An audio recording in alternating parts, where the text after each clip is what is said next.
Vous savez, j'ai les cheveux blancs et je me souviens jamais d'avoir vu une situation comme ça. C'est normal d'avoir peur. C'est normal d'être stressé. C'est normal ben, il y a des gens qui peuvent même manifester de l'angoisse. C'est une guerre. Il faut dire des choses, c'est une peur généralisée. Et maintenant, ce qui est important, c'est de savoir que il y a des gens qui vont réagir positivement à la peur. Ils vont aller, par exemple, comme vous êtes en train de faire, vous allez vous former, vous allez trouver des solutions. Mais on a aussi une peur légitime.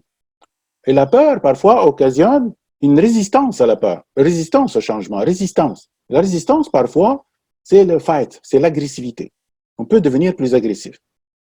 Et comme le virus, il ne peut pas recevoir des coups de poing, on ne peut pas l'insulter, qui reçoit l'agressivité? C'est d'habitude les autorités politiques, c'est d'abord le boss qui n'a pas su faire les choses, c'est le boss qui ne prend pas les bonnes décisions. Donc, si vous êtes un leader, si vous êtes un chef d'équipe, dites-vous que c'est important que vous recevez un peu sur le visage de petits problèmes comme ça, de l'agressivité. C'est tout à fait normal et soyez prêts à le faire et c'est naturel. Et nous allons voir, mais nous allons voir dans les diapos qui suivent, c'est quoi mon comportement face à ça. Il y a aussi des gens qui vont fuir dans d'autres stratégies de, je sais pas moi, par exemple, ils vont manger beaucoup, ils vont une sorte de déni, ils vont chercher des explications de complot. Donc ça, c'est une deuxième configuration. Il y a des gens qui figent. Qui figent, ça veut dire ils sont maintenant, ils deviennent malades. Ils sont pas capables de réagir et on dirait qu'ils se laissent faire. OK, كويس ما يسالش اذبحني اما fais vite fais pas je veux pas de douleur donc ils démissionnent donc ils t'écoutent mais ils n'ont pas la force de réagir donc ça c'est les réponses normales de toute peur donc il y a la réponse positive mais ça c'est une réponse disons de résistance vous maintenant vous allez subir la même chose. Depuis, ça c'est le choc des émotions, ben c'est sûr qu'il y a une chute, peut-être au début le déni, les gens disent c'est pas vrai, ensuite une colère, et puis la peur, la tristesse, il y a plein d'émotions qui vont survenir là-dedans, avant qu'il y ait le rebond, avant que les gens puissent rebondir. Et dans cette situation-là, c'est important de savoir une chose, c'est que quand quelqu'un est en colère, il transmet une émotion, il ne t'écoute pas. S'il te pose une question, par exemple, hey, dis-moi, là, je veux juste savoir quand est-ce qu'on va revenir travailler. C'est une d'apparence question, mais en réalité, c'est une expression d'une colère. Il sait que tu n'as pas la réponse. Mais c'est une façon de vomir sa colère. Et donc, le chef, parfois, vous remarquez que vous vivez certaines situations-là, dites-vous que la personne qui pose la question ne veut pas forcément une réponse. Elle veut ta présence, elle est en train de te dire, je suis en train de souffrir. Bon, ce qui est important, c'est d'écouter, c'est de faire preuve d'empathie, c'est d'être présent, c'est peut-être changer le moment pour, changer, ne pas répondre tout de suite, mais un peu plus tard, mais c'est important d'être là. C'est pas le moment de disparaître pour toujours. Là. C'est important de maintenir, mais d'une manière, comment dire ça, sachant qu'elle ne t'écoute pas. J'ai connu une amie qui avait vécu un choc émotionnel grand, pas avec cette maladie, mais avant. Elle a vécu une séparation terrible. Et puis, nous, on essayait juste de rendre ça positif. C'était maladroit. Elle devait vivre son deuil. Elle avait besoin d'évacuer, elle avait besoin de manifester sa colère. Ça peut durer quelques jours, ça peut durer peut-être une semaine. Ce qui est malsain, c'est que ça dure tout le temps. Là, peut-être, on aurait besoin d'intervention de gens, de thérapeutes et tout ça. Mais quand on est en santé, c'est important d'accepter une période de deuil. Une période de deuil qui serait acceptée par le boss. Alors, pourquoi ça? Ça, je l'ai écrit sur mon Facebook, puis je l'aime beaucoup. Donc, j'ai décidé de l'intégrer dans ma formation. Lorsqu'une émotion vive nous brûle, elle ne laisse entendre que ce qui vient l'alimenter.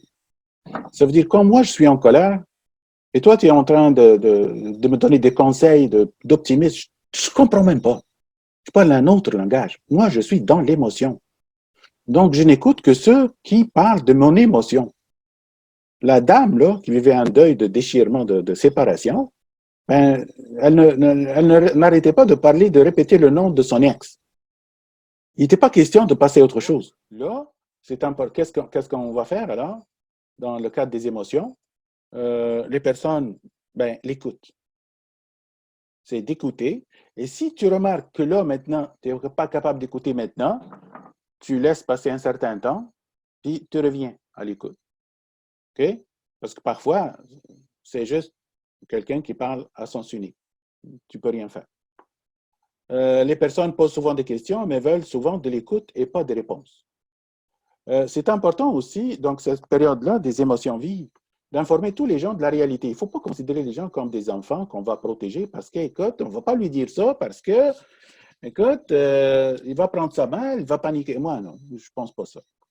Moi, je pense que c'est une trop grosse responsabilité de ne pas informer les gens sur la réalité. Au moins, ils vont se préparer. J'ai vu souvent ça avec les chefs d'entreprise. Il est face à faire un gros changement. Il a peur que les gens réagissent. Il dit, je ne vais pas leur dire ça. Mais non, mais parle de ce que tu vis, de la difficulté, et puis implique-les dans la décision. Il est fort possible que tu suggères en partie la solution que tu veux. OK? Donc, l'information, puis assumer sa responsabilité et ne pas tomber dans le triangle dramatique. Je ne sais pas si vous connaissez ça. Il y a beaucoup de livres qui parlent de ça. On tombe bas, parfois, dans les émotions, pas bas, pas dans le sens moral, mais dans le sens émotif, alterné entre bourreau, on devient agressif, victime et héros. Et là, on n'est pas capable de sortir de ce triangle-là. Il y en a beaucoup de livres qui sont écrits dessus. Vous pouvez même faire sur Google bourreau, victime et tout ça. Vous allez trouver plein de personnes. Cartman, je pense, c'est la personne la première, mais il y a beaucoup d'ouvrages là-dessus. Alors, ensuite, assumer sa responsabilité vous-même et ne pas devenir, ben, c'est ça, ne pas devenir vous-même agressif ni victime. Ah, c'est pas ma faute, c'est les autres. Parce que tu vas perdre ton autorité, tu vas perdre ta place, tu vas perdre ta force auprès de ces gens-là. Parce que tu ne seras plus respecté une fois la crise passée. Et puis, t'occuper des gens qui ont la force de rebondir. Parce que tu vas en faire des exemples. Quelqu'un qui est dans un mode négatif, ça ne sert à rien de lui dire hey, sois positif.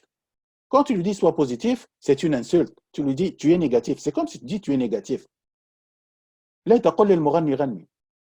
ما تجيش واحد هو في حاله وانت تقول له هز قلبك ايش بيك sois courageux. C'est démoralisant ça.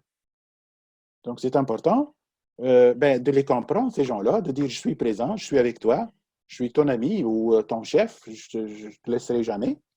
Mais en même temps, travailler sur ceux qui ont rebondi pour donner l'exemple et leur demander d'aider les autres. On s'aide, on rebondit tous ensemble. Ils ne rebondissent jamais en même temps, tout le monde. Il y a une partie qui va avoir assez de leadership. Et puis, on est des humains. Il est important de fêter les premiers succès, même petits. S'il y a des petits succès, là, c'est important peut-être de les fêter afin de donner au groupe une vision du bout du tunnel. Par exemple, dans les gouvernements, ils commencent maintenant, je disais depuis longtemps, de donner le nombre de personnes qui sont guéries, comment on va revenir au travail. Et tout ça, ça donne un certain leadership visionnaire qui donne de l'espoir. Et ça permet aux gens de voir la lumière au bout du tunnel.